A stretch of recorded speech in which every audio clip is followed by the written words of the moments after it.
고린도전서 12장에 우리가 이제 볼 차례인데, 이제 고린도전서 12장에서 14장까지는 성령의 은사를 다루고 있어요. 그러니까 은사라는 것은 하나님의 영을 통해서 성도들에게 주는 고유의 선물이라고 보시면 됩니다. 이 은사가 영어로 보면 이제 기프트예요. 선물이에요, 선물. 그러니까 이 당시에 고린도 교회는 은사들이 넘치는 교회였어요. 은사가 너무 넘쳤던 교회인데 그 은사를 너무 남용해가지고 문제가 생겼던 교회였습니다. 특히 이제 방언의 은사를 활용해가지고 너무 남용하는 그런 일이 있었는데, 바울은 방언의 은사를 남용하는 것을 바로잡기 위해서 이 편지를 쓰고 있는 것이에요. 이제 고린도 교회 속에서는 방언의 은사를 받은 사람들이 많이 있었거든요. 근데 이제 방언의 은사라는 것은 배우지는 않았지만, 그 언어를 배우지 않았지만 특별한 능력으로 외국어를 잘 구사할 수 있는 그 은사를 얘기하는 것이거든요. 하지만 이제 성도들이 그 은사를 사용함에 있어서 하나님을 높이고 다른 성도들을 세우는 대신에 도리어 자신을 내세우는 그러한 일을 했었거든요. 그러니까 이기적으로 은사를 사용했다는 것이에요. 그래서 성도들은 교회 모임 도중에서 일어나서 다른 사람들 앞에서 전혀 이해할 수 없는 그러한 외국어 말을 했다는 것이에요. 이 교회를 혼란스럽게 했다는 것이죠. 그래서 다른 사람에게 자신이 가진 은사를 자랑하면서 그 방언 은사를 사용하는 그 사람들이 일반 성도보다 더 우월하다고 그러한 생각을 가졌던 사람들도 있었어요. 한편으로 이제 상대적으로는 방언의 은사를 소유하지 못한 사람들에게는 열등감을 갖게 만들고 막 시기심을 그리고 무력감을 만들게 했었던 것이에요. 그래서 바울은 이런 그릇된 태도를 바로잡고 또 이제 방언과 예언의 은사를 활용하는 데 있어서 바른 지침을 알려줄 필요가 생겼기 때문에 편지를 썼던 것이에요. 근데 이 당시에 고린도 교회에서는 성령의 역사가 강렬하게 일어나고는 있었어요. 그런데 거기에 참된 것들도 있었던 반면에 또 거짓된 것들도 있었던 것이에요. 그래서 고린도 교회에서는 자칭 성령의 은사를 받았다고 하는 사람들이 많이 나타났는데, 어떤 이들은 막 흥분하고 망상에 빠져서 교회를 혼란스럽게 만들어 버렸고요. 심지어는 이제 분쟁까지 막 조장하면서까지 교회 내에서 대립상황을 만드는데 이르렀던 것이에요. 그래서 바울은 은사의 참된 본질을 알려주고 고린도 교회에 나타난 영적 은사들에 대한 잘못된 견해를 바로잡고자 편지를 썼던 것이에요. 그래서 이 12장의 문맥을 다 보면 1절에서 11절까지는 성령의 은사에 대한 총괄적인 그 설명을 바울이 기록해 주고요. 그리고 12절에서 20절은 지체들의 통일성을 알려줘요. 그리고 21절에서 26절까지는 각 지체의 상호 보완성, 그 관계를 기록해 주고요. 그리고 27절에서 31절까지는 직무와 은사에 대한 설명으로 이렇게 구성되어 있습니다.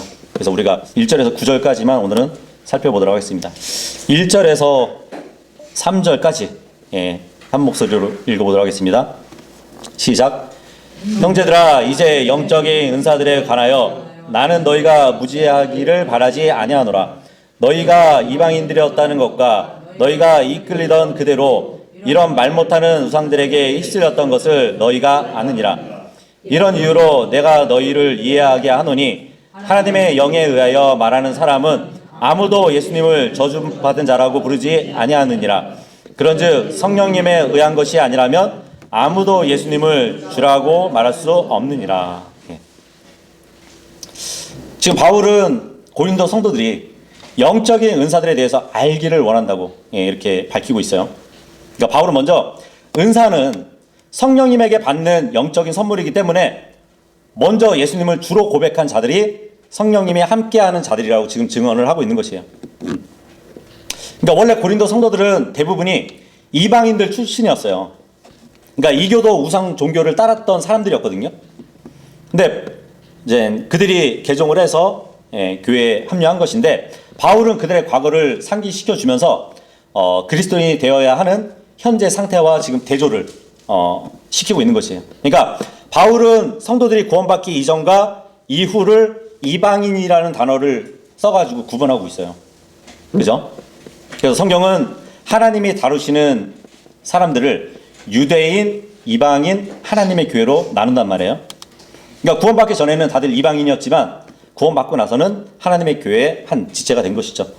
그래서 바울은 고린도 성도들이 과거에 섬겼던 우상의 본질을 말하면서 과거의 성도들이 헛된 우상의 요구대로 이끌려 다니면서 자기의 판단과 결정과는 상관없이 비인격적인 그런 숭배를 했다면서 지금 본문에 오니까 휩쓸렸다는 그런 표현을 쓰거든요.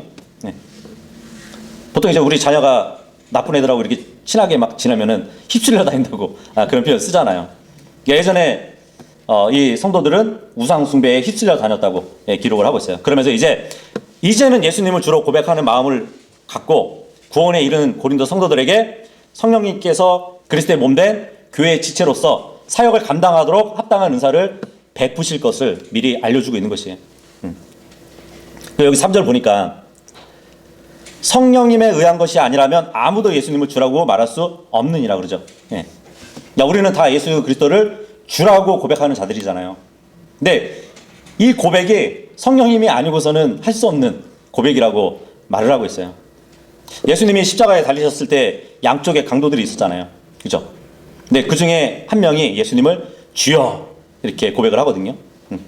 그 사람도 성령님에 의하지 않고는 예수님을 주라고 고백할 수 없었을 것이에요. 근데 이제 변개된 성경에 예수여라고 이렇게 박혀 있어요. 근데 성경은 분명히 로마서 10장 13절에 보면은 이는 누구든지 주의 이름을 부르는 자는 구원을 받을 것이기 때문이라 그러잖아요. 여기서 주의 이름 했을 때는 주님의 어떤 이름을 얘기하는 것이 아니라 주라는 이름을 부르는 자는 구원을 받을 것이기 때문이라 이 말씀이에요. 그러니까 그 강도도 예수님을 주라고 시인했기 때문에 구원을 받을 수 있었던 것이에요. 변개된 성경처럼 예수여 이게 아니란 말이에요. 그리고 믿음은 들으면서 오잖아요. 아마도 예수님은 옆에 있는 강도들에게도 그 십자가 상에서 복음을 전하지 않으셨을까? 그렇게 생각이 들거든요. 어쨌든 주라고 고백하는 우리들이 다 성령님을 모시고 있다는 것이에요. 그러면은 그 성령님으로부터 우리는 은사를 받을 수 있는 사람들입니다. 4절에서 7절까지 읽겠습니다. 시작. 이제 은사들의 다양성들이 있으나 성령께서는 동일하시니라. 그리고 운영들의 차이들이 있으나 주께서는 동일하시니라. 또한 시행들의 다양성들이 있으나 모든 것 안에서 모든 것을 이루시는 하나님께서는 동일하시니라. 다만 성령의 명백하게 나타나심이 모든 사람에게 저마다 주어지니 모두가 함께 유익을 얻게 하려 하심이라. 바울은 지금 교회 안에서 다양한 은사가 있지만 한 성령님을 소유하고 있다고 말을 하고 있어요. 그러니까 고린도 교회 성도들은 마치 교회 안에서는 방언의 은사 하나만 존재하는 것처럼 행동했을지 모르지만 바울은 교회가 하나의 은사를 공유하는 것이 아니라 다양한 은사들을 가지고 있다고 말을 하고 있어요. 근데 아무리 다양한 은사라고 해도 한 성령님에게서 나왔다는 것을 말해주고 있습니다. 그러면서 이제 5절에 보니까 운영들의 차이가 있을 수는 있대요. 이 운영들이라는 이 말이 킹제임스 번역 성경에도 보면 이제 봉사로 이렇게 번역할 수도 있고요. 또 직무로 번역하기도 하고 직분으로도 번역이 돼요. 근데 우리 성경에는 이제 운영들로 이렇게 번역을 했거든요. 영어로 보면 이제 administrations라고 되어 있거든요. 그러니까 행정을 얘기하는 거죠. 행정. 어떠한 행정을 얘기하는데 그 행정을 집행한다는 그 의미로 보시면 되거든요. 그러니까 보통 국가를 보잖아요. 국가도 행정이 있잖아요. 국가의 행정을 보면은 법이 있고 그 법 아래에서 법의 규제를 받으면서 국가의 목적 아니면 국가의 공익을 위해서 실현하는 그 일을 말하잖아요. 그죠? 사람들이 지휘하고 협력하고 도우는 그 조직을 이뤄가지고 집행을 한단 말이에요. 그렇다면 그것을 딱 교회에 가져와서 적용한다면 하나님의 말씀이 있고요. 그 주님의 명령 아래에서 교회의 목적과 교회의 공익을 위해서 실현하기 위해서 하는 일들을 얘기하는 것이에요. 그러니까 세상과 다르게 성도들은 각자 받은 은사들로 조직적이 아니라 자치적으로 집행을 하는 구조예요. 왜냐하면 우리는 유기체거든요. 그렇게 교회가 운영되는 것이 한 조직을 만들어가지고 목사부터 시작해가지고 이렇게 막 정해놓잖아요. 그런 조직체보다는 우리는 은사들이 각자 있는데 교회의 한 목적을 위해서 한 공익을 위해서 자치적으로 만들어가는 것이란 말이에요. 그러니까 은사는 다양하니까 성도들의 직무들도 다르고 어떤 영리를 추구하는 것도 아니니까 그 직무는 봉사라고 또 볼 수 있겠죠.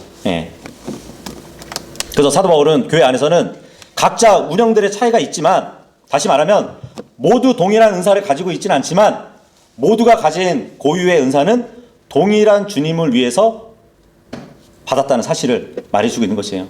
한 목적을 위해서. 그래서 6절에 말씀해주고 있죠. 시행들의 다양성들이 있으나 우리가 다 일을 하지만 다양하게 일을 한다는 것이에요.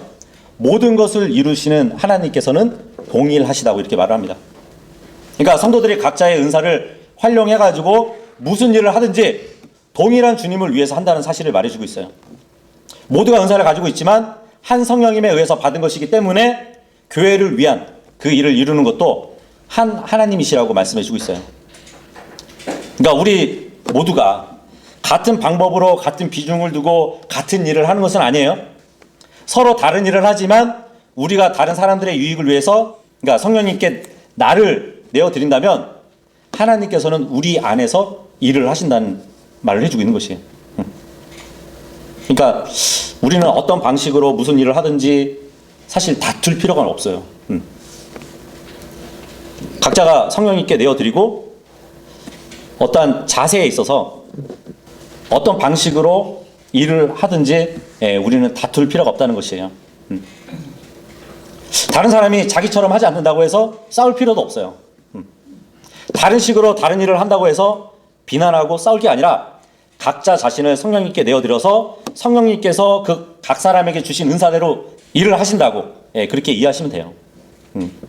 그래서 우리의 삶을 주관하실 수 있도록 성령님께 내어드리면 성령님은 그 사람을 사용해서 일을 하신다는 것이죠.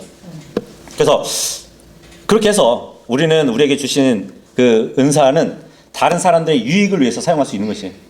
다른 사람들이 우리와 똑같은 방식으로 똑같은 것을 추구하면서 일하는지 그것에 판단하는 것이 아니라 그것은 문제의 핵심이 아니에요.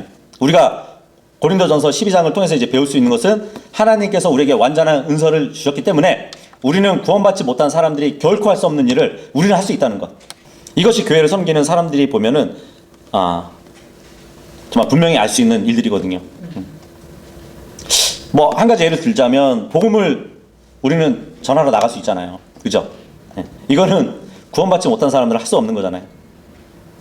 근데 우리는 주님을 위해서 그 일을 할 수 있는 것이죠. 다 100%가 이제 기쁘게 나가지는 않을 거예요. 어쨌든 저도 컨디션에 따라서 마지못해 나갈 때가 있거든요. 근데 결국 나가서는 그 영적인 활기를 찾게 되는 그런 상황도 있어요. 그러니까 그리스도인이라 할지라도 본성적으로는 복음을 전하는 걸 좋아하지는 않아요. 내주하시는 성령님의 힘을 힘입어야 그 일도 할 수 있는 것이거든요. 그래서 우리 안에 거하시는 하나님께서 구원받지 못한 사람이 하지 못하는 일을 우리가 할 수 있도록 우리를 도와주시는 것이에요. 다른 사람들을 섬기고 돕는 일도 마찬가지죠. 이것도 인간의 본성에는 속하지 않는 것이에요. 하지만 우리에게는 아담의 본성을 뛰어넘어서 무엇인가가 있단 말이에요.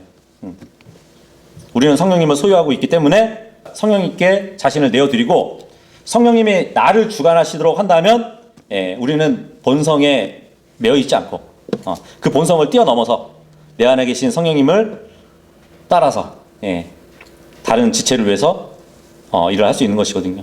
그러니까 내 안에 계신 성령님께서 나를 운전하도록 그분의 통제에 맡겨야 되는 것이에요. 예수님도 이 땅에서 사역하실 때 보면 성령님께 내어드린 거 아세요? 그 예수님이 광야에서 시험 받으러 갈 때 성령님의 이끌리는 대로 광야로 갔다고 해요. 근데 거기서 성령님께 이끌렸다는 말이 영어로 드라이브예요. 성령님께 운전하도록 맡겼다는 것이에요, 자신을. 그러니까 우리도 성령님의 통제에 맡겨야 되는 것이에요. 그래서 소심한 사람은 담대하게 이렇게 복음을 전할 수 있게 될 것이에요. 성령님을 의지하면. 이기적인 사람은 다른 사람을 도와주게 될 것이고요. 그죠? 물질적인 것에만 관심을 갖던 사람은 성령님을 통해서 어떠한 전도와 선교 사역에 관심을 갖게 될 것입니다. 왜냐하면 하나님께서 우리 안에서 일을 하시기 때문이에요. 그래서 우리가 타고난 본성으로 하지 않고 할 수도 없는 일을 하시게 하시는 거예요. 하나님께서 원하시면 우리를 사용하셔서 그 일을 할 수 있다는 것이죠. 물론 우리도 하나님께서 하실 수 있도록 우리 자신을 내어드려야 되는 것이에요. 근데 하나님께서는 우리가 다들 똑같아지게 하기 위해서 성령님을 주신 것은 아니거든요. 그죠? 주님께서는 우리에게 같은 성령님을 주셨지만 우리는 모두 서로 다른 하나님의 작품들이란 말이에요. 그러니까 성령님 안에는 다양함이 있다는 것이에요. 그 다양함이 우리 각 사람을 통해서 드러나는 것입니다. 그러니까 우리는 각자 다양한 방법과 은사들로 서로 섬기고 주님을 섬기지만 서로에게 유익을 끼치려 하는 그러한 목적은 하나예요. 성도들은 다양한 지체들이니까, 그죠? 손이 할 수 있는 게 있고, 발이 할 수 있는 게 있고, 입이 할 수 있는 게 있고, 귀가 할 수 있는 게 있잖아요. 각자가 다르지만 어쨌든 한 몸이고 한 목적을 위해서 서로 일을 한다는 것이죠. 내가 시장을 보러 가도 시장을 간다는 목적 하나로 온 몸의 지체들이 다 움직이는 것이에요. 우리에게 이 지상에서 가장 큰 목적이 있다면 구원받지 못한 사람들에게 복음을 전하는 일일 것입니다. 그죠? 그렇다고 이제 복음을 전하는 데 있어서 모든 사람이 다 같은 구절을 막 인용하고 같은 표정으로 전도하고 같은 목소리로 또 같은 방식으로 얘기하는 건 아니잖아요. 그죠? 서로 다른 구절을 인용하고 다른 방법으로 그 사람에게 복음을 전할 수 있단 말이죠. 근데 목적은 예수님을 모르는 사람들에게 예수님을 알려주는 목적은 하나란 말이죠.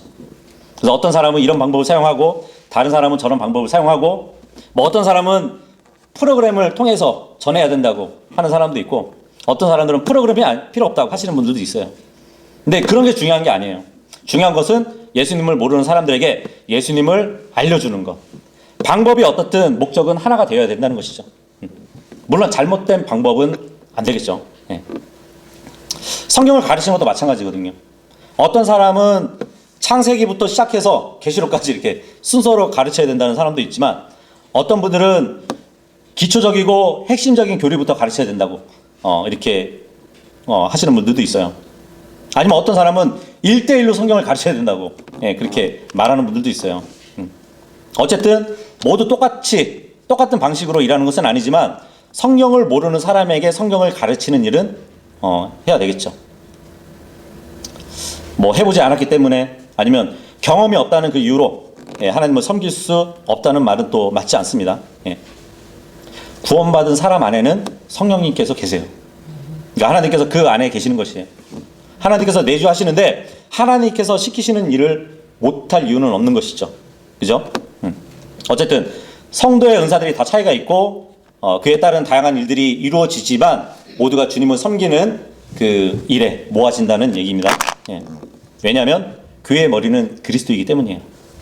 그러니까 어떤 은사는 고귀하고 어떤 은사는 저급하다고 그렇게 따지는 것은 그리스도의 머리 되심을 잇는 그러한 처사일 뿐이죠. 이 본문을 읽어봤지만 이제 7절에 보니까 성령의 명백하게 나타나심이 모든 사람에게 저마다 주어진다고 합니다. 성령이 나타나신대요. 근데 이게 문법적으로 보면 목적격적 소유격으로 쓰였는지 아니면은 주격적인 소유격으로 쓰였는지 논란의 여지가 있긴 해요. 그러니까 이 구절에서 성령님이 나타나신다는 것이 주격적이고 소유격으로 쓰였다면 성령님께서 그 사람에게 나타나신다는 의미가 되고요. 목격적 소유격으로 쓰였으면 사람이 자기 안에 거하시는 성령님을 드러낸다라는 뜻이 있습니다. 어쨌든 우리는 구원받은 사람들이기 때문에 서로에게 유익을 위해서 무엇인가를 성령님께 받았단 말이에요. 그러면 성령님께서는 우리 모두에게 은사를 주셨는데 우리 자신을 위해서가 아니라 서로를 위해 사용하도록 은사를 주셨단 말이에요.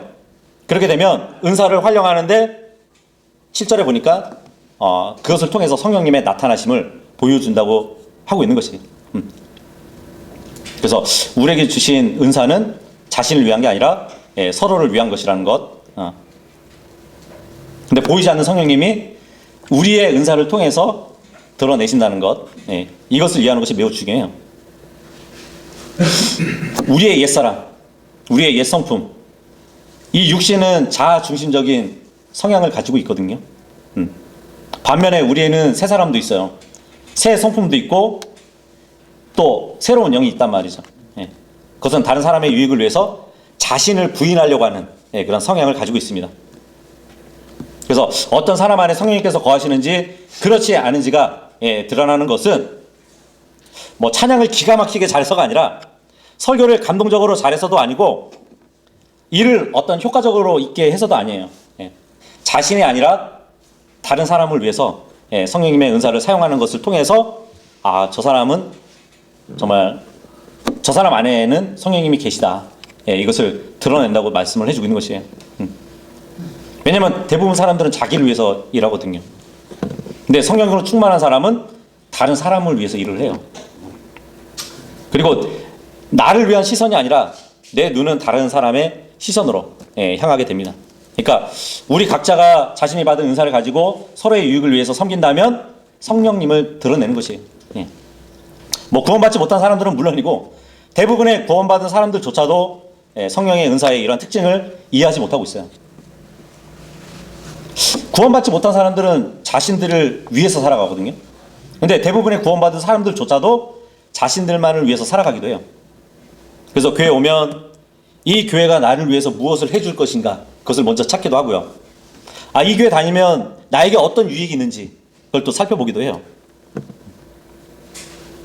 교회에 와서 다른 사람들이 자신에게 잘 대해주기만 바라는 그런 사람들이 있다는 것이에요. 교회는 항상 나에게 무엇인가를 해줘야 된다고 생각하는 사람들이 있어요.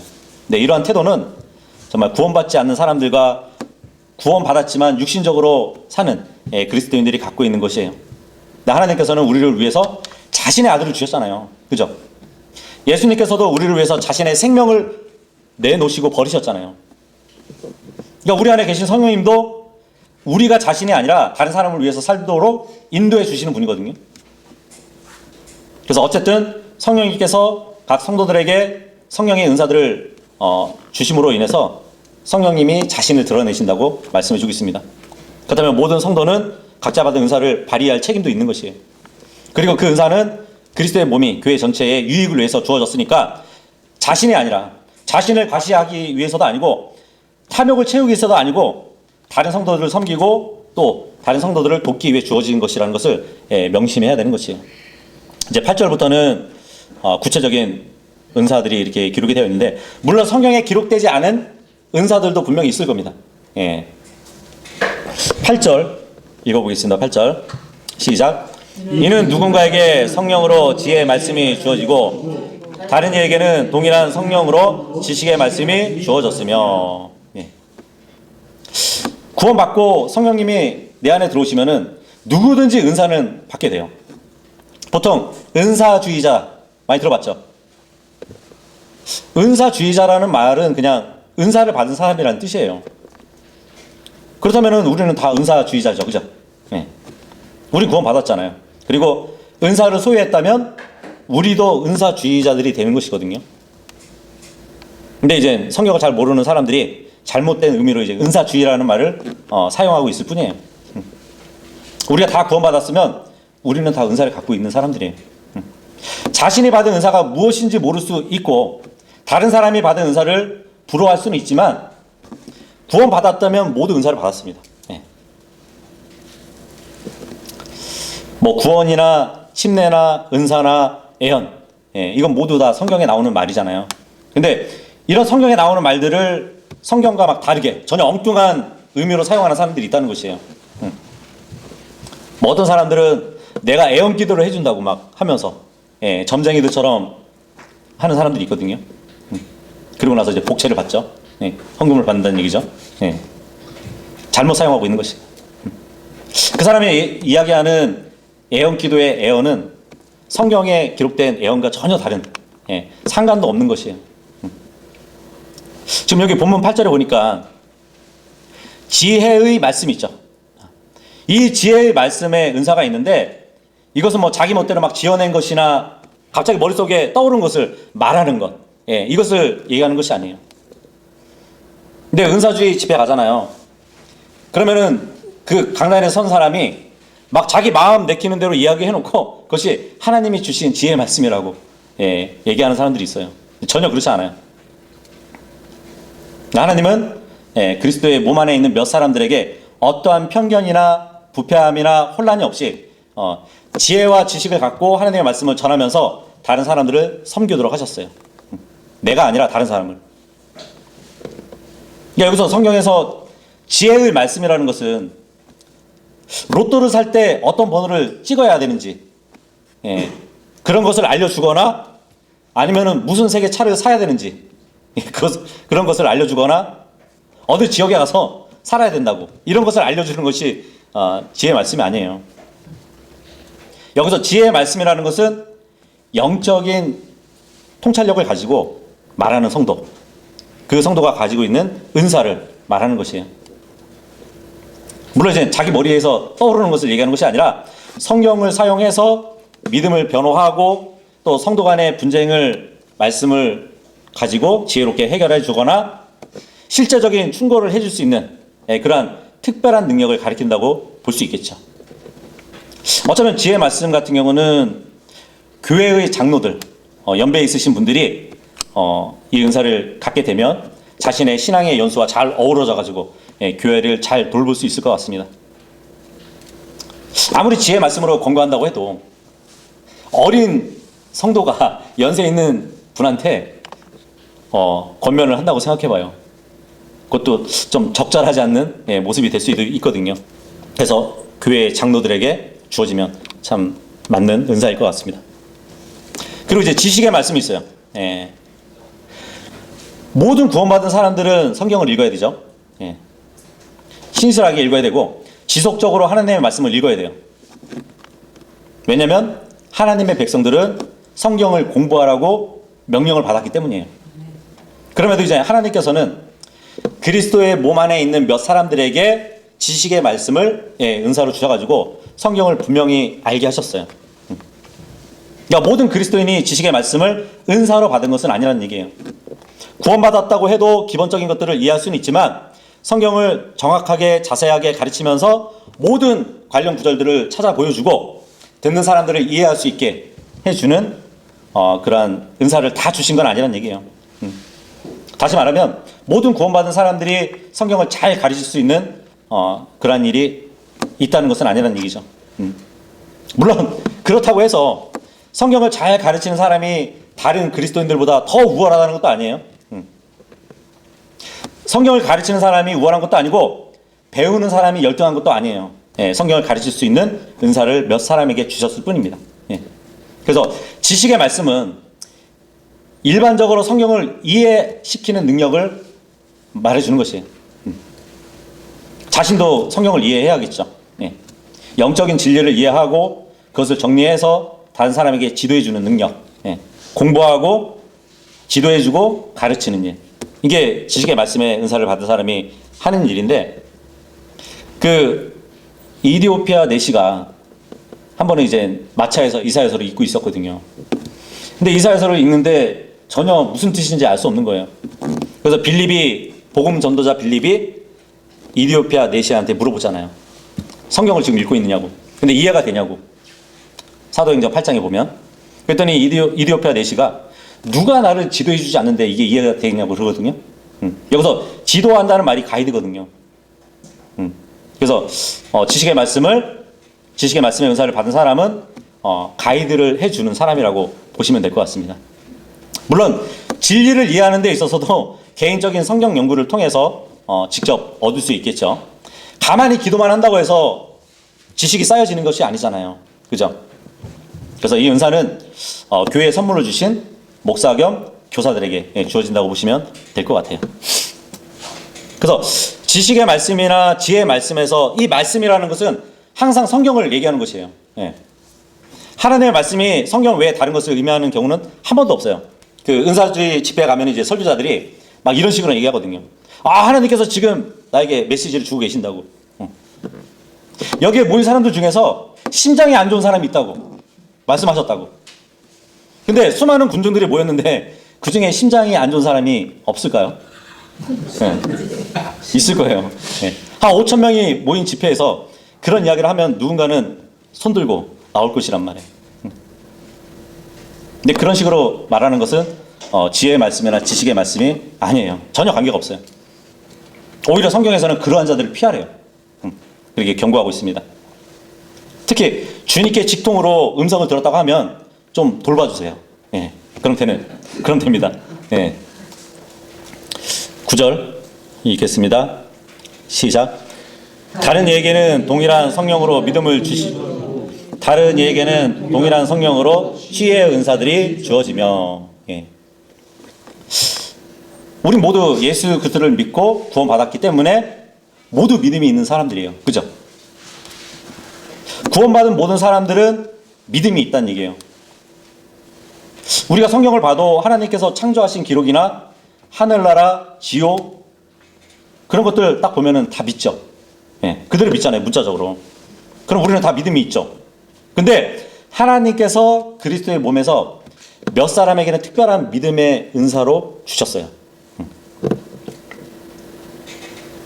그러니까 하나님께서는 각각의 사람들에게 서로 다른 은사를 주셨잖아요. 그 중에 하나가 믿음의 은사예요. 다 똑같은 지체들이지만 성경에 대한 질문이 있으면은 어떤 형제에게 가기도 하고요. 내가 정말 기도의 부탁을 해야겠다 하면은 그 형제가 아니고 다른 형제한테 갈 수 있어요. 물론 이제 이런 은사로 인해서 뭐 다른 성도보다 더 영적이라는 것은 아니지만 우리가 교제하는 데 있어서 어떤 부분에서는 이 형제를 찾아가기도 하고 저 부분에서는 저 형제를 찾아가기도 하고 그런단 말이에요. 그죠? 뭐 성경을 가르치는 사람이 기도를 열심히 하는 사람보다 더 영적인 것도 아니고 그 반대도 아니에요.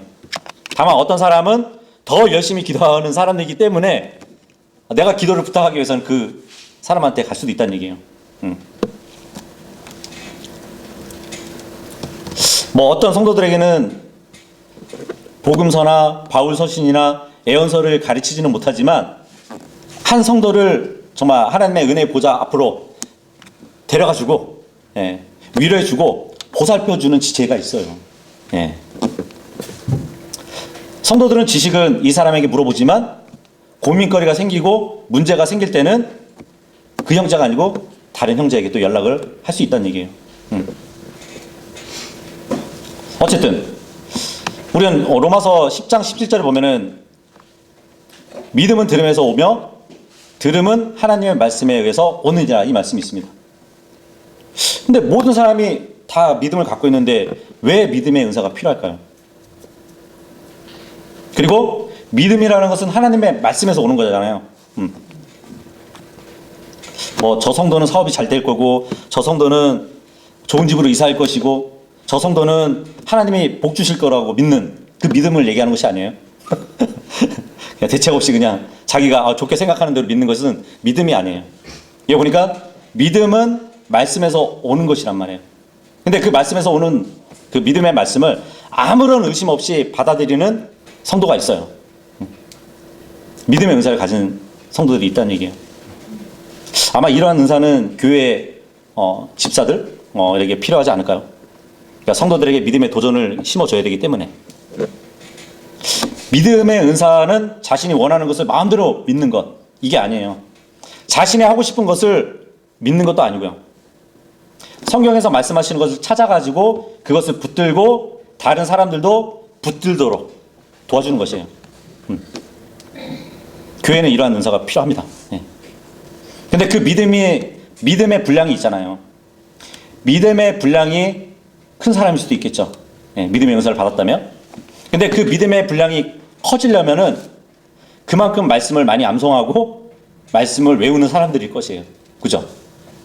내가 어느 순간에 이 말씀이 떠올라야 되는데 그 말씀이 떠오르지 않으면은 믿음을 행할 수 없잖아요. 그죠? 그래서 믿음의 은사를 받은 사람들은 정말 그 말씀을 마음판에 새긴 그런 사람들이구나 이렇게 생각이 듭니다. 그래서 어느 순간순간에도 그때마다 말씀이 떠올라가지고 그 말씀대로 믿음의 행위를 할 수 있는 사람. 우리 교회는 매월 이게 복음을 전하러 나가잖아요.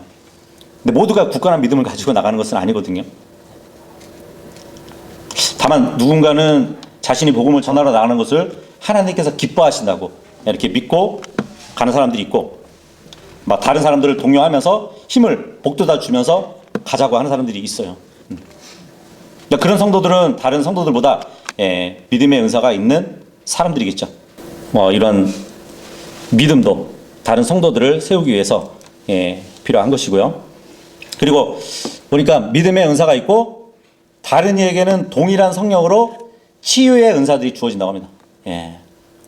이제 은사주의자들이 좋아하는 부분이 나왔죠. 치유의 은사.